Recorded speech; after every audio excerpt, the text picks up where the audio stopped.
मित्रांनो की प्रत्येक महिन्याच्या 1 तारखेला संजय गांधी निराधार योजनेच्या लाभार्थ्यांना त्यांचे पैसे त्यांच्या खात्यावर वितरण करण्यात येतील, म्हणजेच मानधन देण्यात येईल.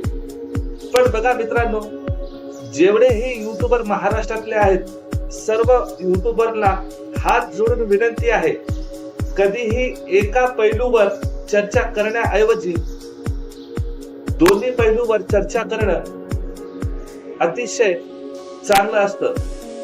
युट्यूबर लोकांचं काम फक्त एवढंच नाही, व्हिडिओ आला अपलोड करून निघून जायचं आणि व्ह्यूज मिळवून शांत बसून राहणं, हे तरी मला योग्य वाटत नाही. काही युट्यूबर्स आहेत की हे युट्यूबर्स दिव्यांगांसाठी झटतात, जसे की अनिल सापले साहेब हे जे सर आहेत, दिव्यांगांच्या योजनेविषयी अधिक धडपड करत असतात आणि वेळोवेळी दिव्यांगांना मार्गदर्शन करत असतात. यांच्यासारखंच इतर युट्यूबरना सुद्धा काम करण्याची गरज आहे. फक्त व्ह्यूअरशिप कमवायची, सबस्क्रायबर कमवायचे, लाखो रुपये महिन्याला कमवायचं, एवढंच ध्येय व्हिडिओ क्रिएटरचा हा उद्देश नसायला पाहिजे. योग्य ती माहिती देणं आणि दिव्यांगांविषयी आपापल्या व्हिडिओ मधून, आपापल्या चॅनल वरून आवाज उठवणं गरजेचं आहे. मुख्यमंत्री साहेब किती सहजपणे बोलून गेलेत की लोकांमध्ये गैरसमज होऊ नये, आहे का नाही?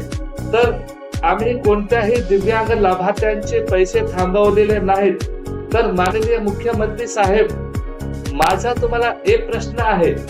नोव्हेंबर महिन्यामध्ये काही लाभार्थ्यांना 500 रुपये आलेले आहेत. केवायसी करून सुद्धा 1.5 आलेले आहेत. ज्यांची केवायसी झालेली आहे अशांना 1.5 आलेत, काहींना 500 आले. चला ठीक आहे, मान्य आहे. ज्या लोकांना 1.5 आले त्यांचं ठीक आहे, पण 500 रुपये कोणत्या लाभार्थ्यांना, कोणत्या बेसिसवर हे 500 रुपये देण्यात आलेले आहेत? आणि वेळोवेळी वारंवार डॉक्युमेंट्स तहसील कार्यालयामध्ये जमा करून सुद्धा मागच्या महिन्यामध्ये 50 ते 60% लाभार्थ्यांना 1ही रुपया त्यांच्या खात्यामध्ये का दिला गेला नाही? हा निधी गेला कुठे? निवडणुकी जेव्हा येतात तेव्हाच ते पैसे लाभार्थ्यांच्या खात्यावर का येत नाहीत? 31 डिसेंबर 2024 पर्यंत लाभार्थ्यांना डीबीटी करण्याकरिता सूचना देण्यात आल्या होत्या मागच्या वर्षी. त्यावेळेला सुद्धा बऱ्याचशा लाभार्थ्यांचे पैसे 8-8, 6-6 महिन्याचे राहिलेले आहेत. थकीत अनुदान अजून त्या लाभार्थ्यांना देण्यात आलेलं नाही. या वर्षी सुद्धा बऱ्याचशा लाभार्थ्यांना असाच त्रास सहन करावा लागत आहे. आणि आज 9 डिसेंबर आहे तरी या महिन्याचे पैसे आलेले नाहीत आणि शासन निर्णय सुद्धा आलेला नाही. माननीय मुख्यमंत्री साहेब म्हणतायत की 10% लाभार्थ्यांची केवायसी अजून व्हायची आहे. 10% केवायसी करायला अजून किती काळ जाणार आहे आणि दिव्यांग लाभार्थ्यांना हा त्रास किती दिवस सहन करावा लागणार आहे? हाही माझा एक प्रश्न आहे. ज्या लाभार्थ्यांना अजिबात पैसे आलेले नाहीत अशा लाभार्थ्यांनी अधिक या व्हिडिओला कमेंट करायची आहे, जेणेकरून वरपर्यंत हा व्हिडिओ पोहोचणं गरजेचं आहे. लोकांमध्ये गैरसमज निर्माण झालेला आहे का? सामाजिक न्याय व विशेष सहाय्य विभागामध्ये गैरसमज निर्माण झालेला आहे. ही गोष्ट स्पष्ट होणे आता गरजेची आहे, जेणेकरून कुठलाही दिव्यांग लाभार्थी या योजनेपासून वंचित राहू नये. माझी केवायसी झालेली आहे आणि मी सुद्धा 2 वेळा डॉक्युमेंट्स दिलेले आहेत, तरी सुद्धा मला 2 महिन्याचे 1.5 हजार रुपये आलेले आहेत. अजून या महिन्यामध्ये पैसे कधी येणार याविषयी अधिकृत माहिती किंवा अपडेट्स अजूनही अवेलेबल झालेले नाही. आणि प्रत्येक महिन्याच्या 1 तारखेला पैसे जमा होणार असं माननीय मुख्यमंत्री साहेब यांनी प्रति उत्तर दिलेलं आहे. आता येणाऱ्या महिन्यामध्ये म्हणजे जानेवारी महिन्यामध्ये जिल्हा परिषदेच्या निवडणुका आहेत. त्या निमित्ताने तरी लाभार्थ्यांना त्यांचे पैसे मिळतील अशी अपेक्षा करतो आणि मी घेतो रजा.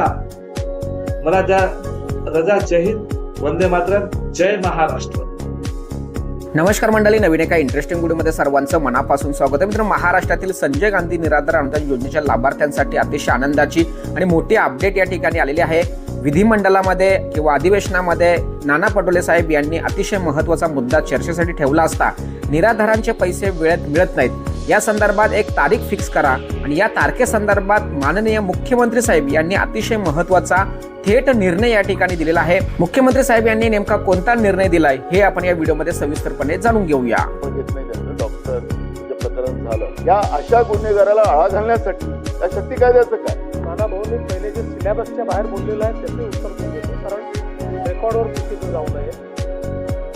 निराधारचे कोणतेही पैसे रोखलेले नाही. उलट आता व्यवस्था अशी केली आहे, पूर्वी निराधारचे पैसे कलेक्टरकडे, तिथनं खाली, आता थेट खात्यात देतो. आता फक्त ज्या लोकांचे KYC होऊ शकले नाही, प्रत्येक जिल्ह्याला सांगितलेलं आहे 10% लोक आहेत की ज्यांचे KYC अद्यापही झालेले नाहीत. जिल्हाधिकाऱ्यांना त्याचे टार्गेट दिलेले आहेत. ते KYC झाल्यानंतर अशी व्यवस्था केली आहे की निराधारचे पैसे हे 1 तारखेला त्यांच्या खात्यामध्ये जातील. म्हणून हा सिलेबसचा बाहेरचा प्रश्न असला तरी उगीच लोकांना वाटेल की आम्ही कुठले तरी हे पैसे थांबवलेले आहेत.